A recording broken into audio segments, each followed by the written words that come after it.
menyampaikan penyesuaian kebijakan karantina, yaitu Surat Edaran Satgas nomor 25 tahun 2021 tentang protokol kesehatan perjalanan internasional yang disusun dengan mempertimbangkan perkembangan kasus global COVID-19. Saya hendak menegaskan beberapa hal terkait kewajiban karantina yang berlaku di Indonesia dan telah melalui hasil evaluasi lintas sektor. Pertama, jenis karantina pelaku perjalanan internasional berdasarkan skema pembiayaan dibagi menjadi dua, yaitu yang ditanggung pemerintah dan skema pembiayaan mandiri. Pihak yang dapat ditanggung biaya karantinanya oleh pemerintah, yaitu pekerja migran Indonesia atau PMI, pelajar atau mahasiswa yang telah menamatkan studinya di luar negeri, dan pegawai pemerintah yang kembali dari perjalanan dinas di luar negeri. Sedangkan WNI di luar kategori tersebut dan WNA termasuk diplomat asing di luar kepala perwakilan asing dan keluarganya wajib menanggung secara pribadi biaya wajib karantina sesuai durasi yang diwajibkan berdasarkan asal negara kedatangannya. Kedua, jenis karantina pelaku perjalanan internasional berdasarkan tempat pelaksanaannya dibagi menjadi dua, yaitu karantina terpusat dan karantina mandiri. Pemerintah telah menyediakan fasilitas karantina terpusat seperti Wisma Atlet Pademangan, Wisma Atlet Kemayoran yang diperuntukkan khusus bagi PMI, mahasiswa, dan ASN, serta wisma lainnya, serta 105 hotel rujukan lainnya yang atas kerjasama dengan PHRI dapat memenuhi standar CHSE, yaitu kebersihan, kesehatan, keamanan, dan kelestarian lingkungan, yang dapat diakses bersama di https quarantinehoteljakarta.com. Ketiga, yaitu aturan beberapa diskresi karantina dengan syarat mengajukan minimal 3 hari sebelum kedatangan di Indonesia kepada Satuan Tugas Penanganan COVID-19 Nasional, serta kesepakatan antara kementerian atau lembaga terkait, di antaranya adalah pemberlakuan terlepas dari kewajiban karantina kepada warga negara Indonesia yang berada dalam keadaan mendesak, seperti memiliki kondisi kesehatan yang membutuhkan perhatian khusus dan mengancam nyawa atau kedukaan karena anggota keluarga inti meninggal. Dan kedua, warga negara asing yang masuk kategori pemegang visa diplomatik dan visa dinas, pejabat asing setingkat menteri ke atas beserta rombongan yang melakukan kunjungan resmi kenegaraan, pelaku perjalanan yang masuk ke Indonesia melalui skema Travel Corridor Arrangement, delegasi negara-negara anggota G20, dan pelaku perjalanan yang merupakan orang terhormat atau honorable persons dan orang terpandang atau distinguished persons. Walaupun mendapatkan keringanan pembebasan wajib karantina, pihak-pihak tersebut wajib menjalankan protokol kesehatan ketat, termasuk menerapkan sistem bubble khususnya bagi WNA yang dikecualikan.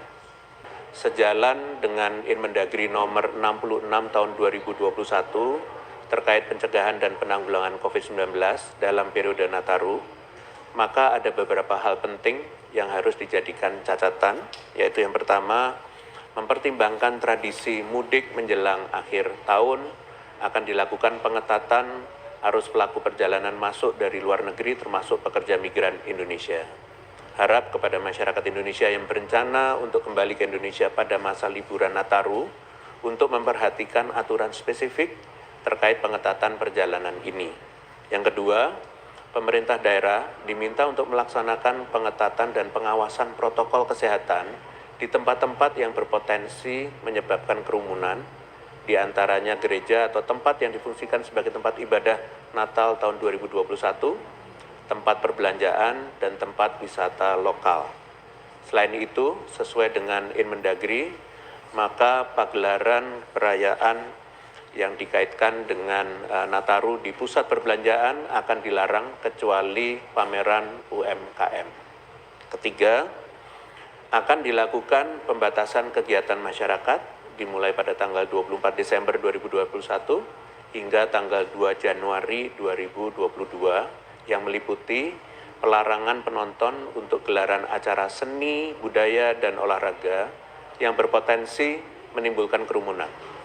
Penutupan alun-alun pada tanggal 31 Desember 2021 sampai dengan tanggal 1 Januari 2022, rekayasa dan antisipasi aktivitas pedagang kaki lima agar dapat dilaksanakan aman COVID.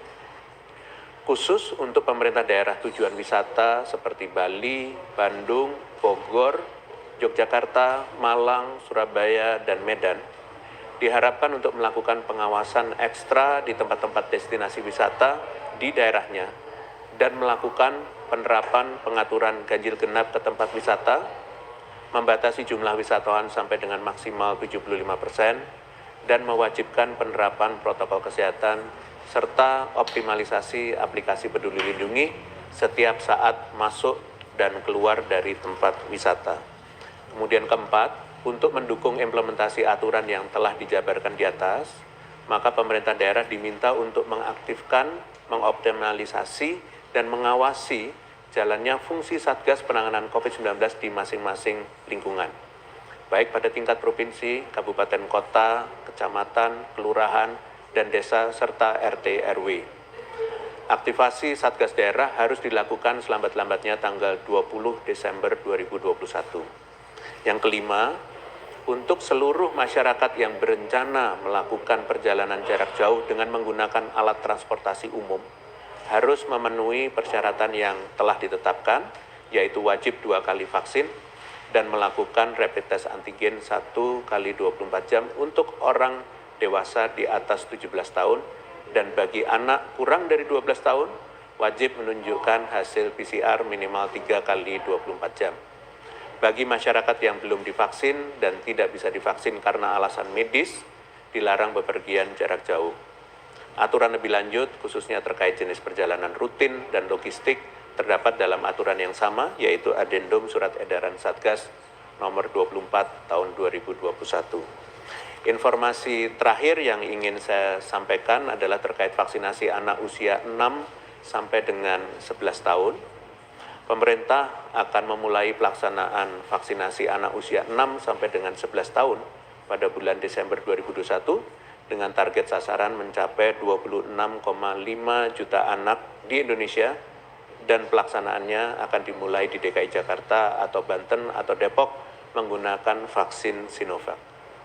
Dalam pelaksanaannya, peserta vaksinasi diwajibkan untuk membawa kartu keluarga atau dokumen yang mencantumkan NIK anak. Adapun kegiatan vaksinasi ini akan diintegrasikan dengan kegiatan imunisasi rutin. Harap untuk menjadi catatan bahwa vaksinasi COVID-19 pada anak tidak menjadi prasyarat dari pembelajaran tatap muka. Demikian konferensi pers hari ini.